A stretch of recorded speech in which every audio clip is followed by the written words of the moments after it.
Oh, okay. I'm here again. Isn't Friday with Kristina exciting? So, what else do I want to talk about? My exciting life. Sitting alone with my crochet hook. Um, okay, well, what I did talk about in yesterday's video blog, which, will not be published because it was too long for YouTube,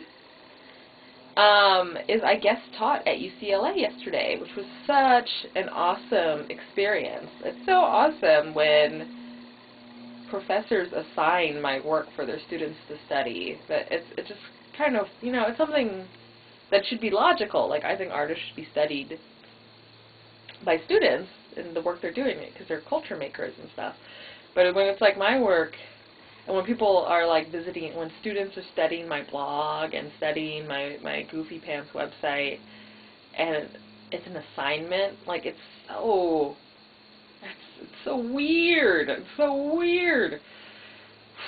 So anyway, it was just odd because I got there. Dan Fruit, who's got a very amazing career and is the professor of this this class called The Art of Rehearsing, invited me.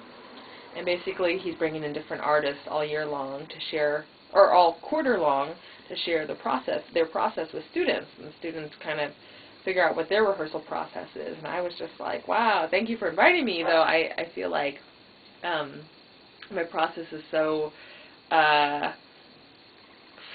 all over the place. I feel weird trying to teach or impart that, but I realize I do have a process, and the process is basically, because I don't have a studio in my apartment, I come up with a lot of really crazy lists of things I'd like to see happen in the show. I look at picture books.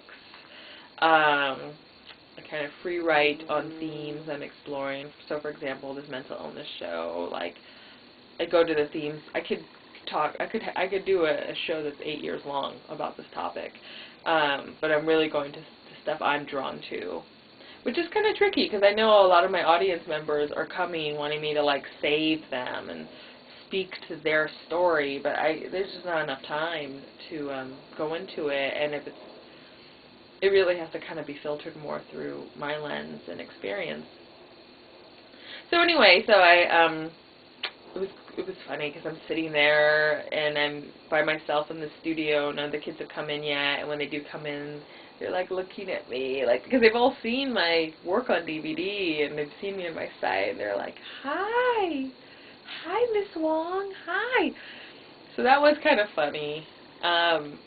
It was cool because I always just assume in those situations when students are forced to watch my DVD in a classroom and I'm not there trying to explain and make tons of disclaimers for what's happening, that they're all totally offended and bored by me. But they seem to really like my work, which is cool.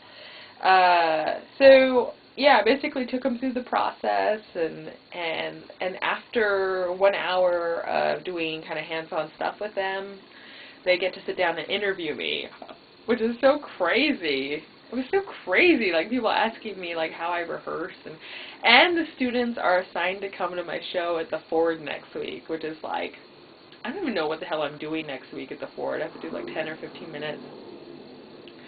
I have no freaking clue.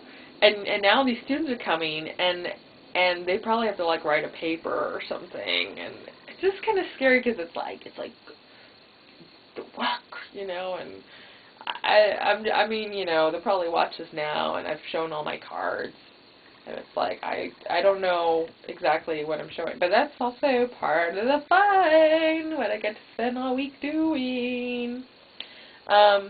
Yeah, so that was cool, and it did make me realize that I've grown a lot on many levels as a person and as an artist and things like that, yeah. So that was really cool. I think one thing that I know I've connected with a few students on this, and they were asking if I keep a journal, and I have been keeping a journal every day. I should write in my journal later instead of talking about everything that's happening to me out loud.